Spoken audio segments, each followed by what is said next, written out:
3, 2, 1. Here we go!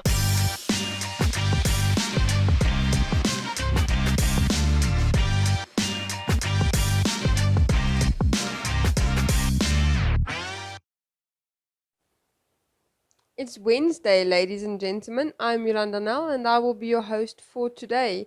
I hope you're ready for a brand new interview and a new recommendation. But before we get into that, today's riddle. What is the most popular book amongst adults and teens today? Next up, we have the news.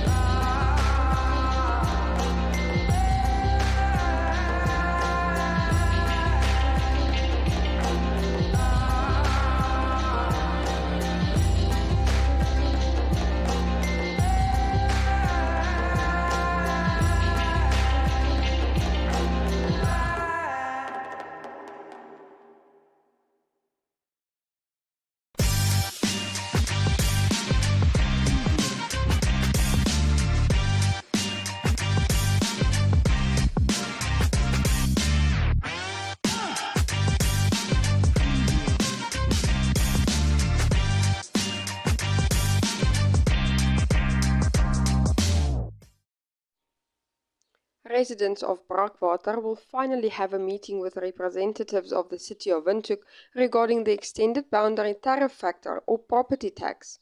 According to one resident, they have waited about 2 years to have discussions with the city. He also says that he is unsure why Brakwater falls under the extended boundary area of Windhoek, as this area has been part of the capital since 1994. It was already reported back in September of 2019 that municipal tariffs and taxes have increased between 3,000 and 5,000% since August 2018, with few services being rendered to residents of Brakwater. In a statement by the Brakwater South Community Association back then, it was said they are waiting for evidence that City Council approved the increase of the municipal rates and taxes. Although Brakwater has been part of Windhoek's municipal area for close to 30 years, residents only paid about 20% of the normal rates and taxes because there is almost complete lack of municipal services and infrastructure in Brakwater. The city then started charging city tariffs along with rubbish removal, although no proof has been received that council approved the increase. An account of one of the residents that was shared with the media 3 years ago showed that $28.67 was charged for land tariff in August 2018, with this amount increasing to $960 in September 2019. The Brakwater South Community Association also feels strongly that the City of Windhoek has spent considerable time, effort and funds to rename streets in the capital, but has neglected to name streets in the greater Brakwater area or include this area on the official street map of Windhoek.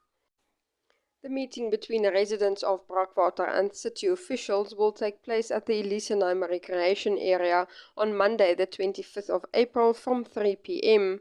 A meeting for residents of Finkenstein and Umeya will also take place on the 29th of April from 11:30 at the council chambers. PPS Insurance Namibia, a provider of financial solutions exclusively for graduate professionals, demonstrated resilience in a challenging financial year amid a weak economic environment and high COVID-19 mortality. Despite these uncertainties and significant claims paid, PPS Namibia was still able to allocate $248 million in profits to its members after paying benefit and valid claims of $214.1 million. This was achieved as a result of an exceptional increase of 52% in new membership and investment market returns in a volatile market, contributing favorably to profit share accounts of members. PPS Namibia focuses exclusively on graduate professionals, creating products and designing services that cater specifically to their needs. This is achieved through the ethos of mutuality, where PPS Namibia members benefit significantly as company profits are allocated to them through allocations to their PPS profit share accounts. In some uplifting community news, a group of 33 volunteering employees of the Capricorn Group in their role as changemakers recently spent the morning at the Side-by-Side Early Intervention Center for Special Needs Kids in the Koranghap community. During their visit, they offered support to the center by creating an outdoor sensory path used to assist children with sensory integration issues to improve cognitive abilities. This included painting chalkboards and painting tire planting beds in the garden. They also spent one-on-one time with the children at the center carrying out fun developmental activities. Prior to the visit, Capricorn Group also sponsored the construction of 3 ramps at the center to improve the mobility for wheelchair users to access classrooms and navigate all areas of the center. The Side-by-Side Early Intervention Center is a registered non-profit organization providing early childhood development opportunities to children with special needs with a focus on training parents, communities and caregivers to provide their children with the support they need at home. Due to the national lack of focus on early intervention and pre-primary education for the children with disabilities, Side-by-Side has stepped in to provide this much-needed support. And in some sporting news, boosted by home turf advantage, Cohen Fistball Club dominated the Bank Windhoek Fistball League second round over the weekend in the capital. The hosts secured first and second place, a first in the Fistball League since the establishment in 1967. In the under-16 category, Swakopmund Fistball Club A emerged victorious, collecting important championship points. The youth from the SFC, who took part in the under-13 categories for the first time, also won. CFC 1 was much more concentrated in the final and quickly took a 2-0 lead against its counterpart CFC 2. The latter only awakened in the third set. Next on the fistball calendar is the Indoor Classics taking place on Saturday the 14th of May at the SFC indoor venue in Swakopmund.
I knew nothing about the mural being made. I was involved, I wasn't involved at all. I took photographs of it when it was finished. I was just cycling past. I saw it. I thought, hey, this is interesting. And so the next time I went past on my bike, I stress on my bike because I do like people to know that cycling is a better way of getting around. I took photos of it, and that was it until this current repainting project started. No, it wasn't quite. I used some of the photos in a film for UNICEF in 1990. Oh, cool. But it's actually quite interesting to note that it took 32 years to kind of redo the mural, and not a lot of people who were involved in 1990 actually came forth saying, listen, I actually drew a picture on that wall. I'm still struggling to find them. I'm trying to help Emmanuel by tracing the people who initiated it, who organized it, or some of the people who painted. So a couple of people who've painted have come forward, but have not yet found whose idea it was and how it was organized, except I know, as you do, that many schools were involved. I've recently got no, I'd have to look it up who it was from, but somebody sent me photographs were taken by Liebenberg after it was finished, because there was a question mark and nobody could remember. As you know, Windhoek was a white town, whether any black kids were involved. And John Liebenberg took a photograph of two black kids with holding paint rollers in their hands. But which schools were involved, how wide that involvement was, I don't know. And I'm still trying to trace it, because making a film about it means yeah, I would like to interview people who were involved. Now that the Emmanuel and his team is actually getting more publicity on this mural and redoing the artwork, do you think personally that this area should be better maintained and better utilized, especially because it's close to the city center? My personal opinion is that it certainly should be better maintained. So, for example, it's difficult to look at the mural when the grass is so high. But I don't agree with Emmanuel that it is an ideal space for a public park. In fact, let me correct that. He would not say it's an ideal space for a public park, but he wants it to be a public place. To me, I think it's a place where a lot of traffic goes past, and the mural will be very visible. So that's more important to me than having it as a public space. Do you think there's room for improvement when it comes to do art installations like that in the capital and throughout Namibia, because that ultimately is Emmanuel's hope? I think that's a great initiative. It reflects initiatives that are being made elsewhere in Namibia. Aranyamont is one, also in Zimbabwe, also in South Africa. And artists are increasingly starting to utilize public spaces in the way that graffiti used to utilize it. The best known example in Britain is Banksy. And yes, I think it encourages pride in a city, but I just also think it makes it a more friendly and fun place to be. Why is it important for you to do this film about the mural? It's important to me I think for two reasons. I am a film producer, director. I have been for most of my life. And it was a shame to see something which was significant at the time of independence reduced to nothing, almost completely faded away. I want to, for the reasons I've just said, I think that public art is important, and so I would like to help Emmanuel to I would like to encourage public art. So if making a film can help, that would be good.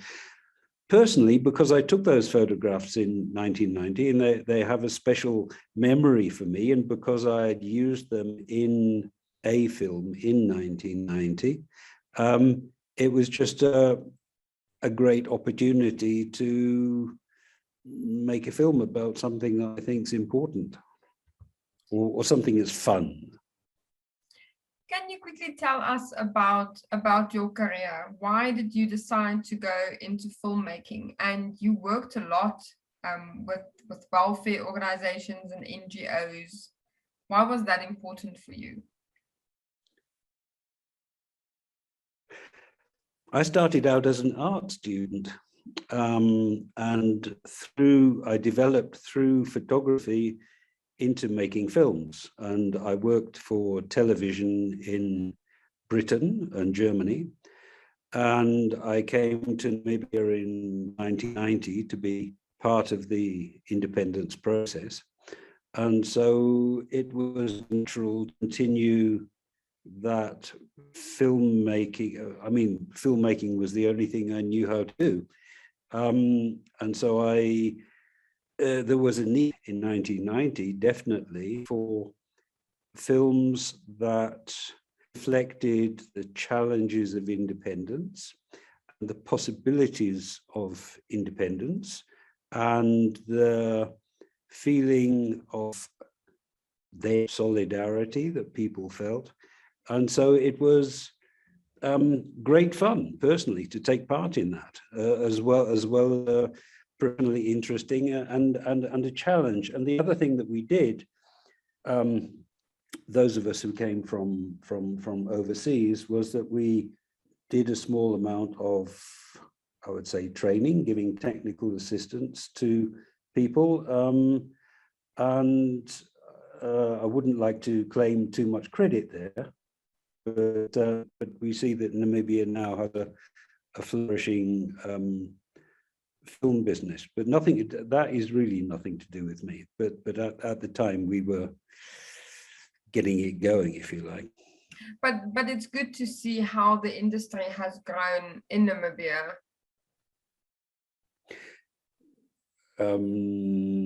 One might question its direction, but it's definitely good to see that an industry has grown. In the same way as I'm not a fan of hip hop, but it's nice to see that there is a large music industry. Mm-hmm. Steve, thank you so much for taking the time to speak to me.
For today's recommendation, we are making hamburgers in our house because my kids have been begging me to. So let's see how I put everything together.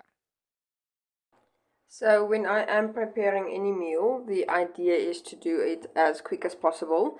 And you might wonder why on earth I would then put something like burger patties in the oven, but it is because it does allow me to do something else. So I've prepped up all my other things. I fried some mushrooms in a pan, yes, with butter and not with oil, and like fancy butter, because that makes it just a little bit more tastier.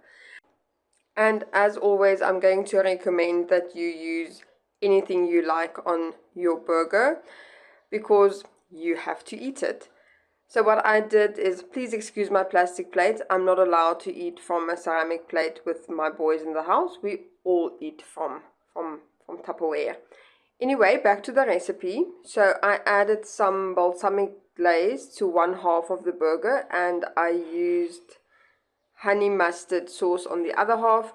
Topped it off with my burger patty, then added some fried mushrooms. And now I am just going to add some grated cheese and then just top it off with more sauce. The honey mustard was not a hit with my boys, but they love that balsamic vinegar. So that's a staple in our house.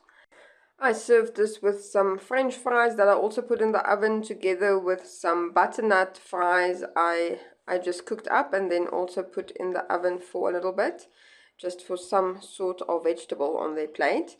And I had the burger patty in the oven for about 30 minutes and then it was fully cooked. So if you are making burgers, what's on yours?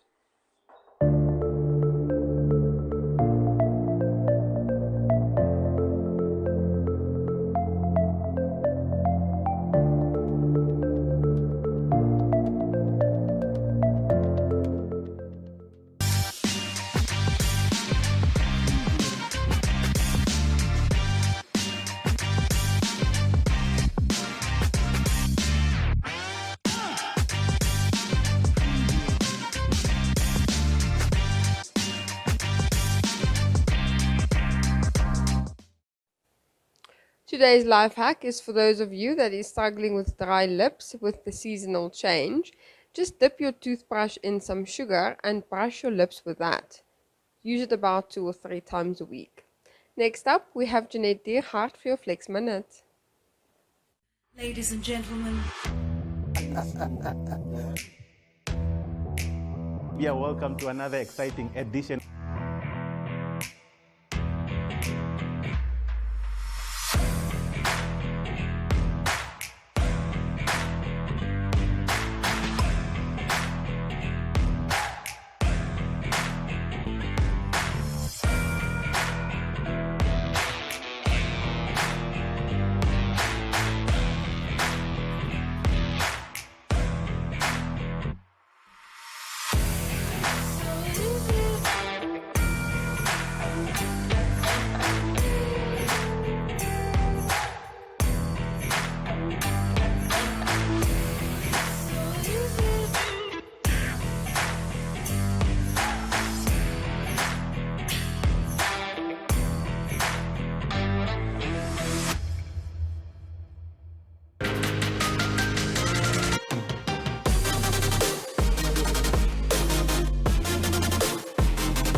Hi everyone and welcome back to Flex Minute. I'm Jeanette Diergaard, your presenter for Flex, and I bring you your workout in a minute. It doesn't have to be a full workout, but a part of it. Alright guys, so now if you have knee problems and you can't squat anymore, but you still want those gains, then let me show you guys. Alright, so you really don't have to break your back about it. Okay, so let's say that your knees are not too bad, but you can still go on them and use them for your glutes. Then what we can do is we'll just do some basic lifts, leg lifts. Guys, your leg is your biggest muscle in your whole body, so you can definitely use it. So what we can do is just a basic lift. You can flex your foot. Did you know that when you flex your foot or point your toe, you target different parts of your glutes? What you can also do is have it in a 45-degree angle and bring it up. And when you're doing that, you're also targeting your abductors, you're targeting your inner thighs. So here you're already having an amazing glute workout. Now, you might feel this in your other glute as well because it's supporting you. That's not a problem. So guys, that brings me to the end of today's Flex Minute. I hope to see you guys next time. So I know the answer to today's riddle is very easy. What is the most popular book between adults and teens? The answer, Facebook. Although I'm not quite so sure it's true though. We'll be back again tomorrow with a brand new show. Hope to see you there. Goodbye.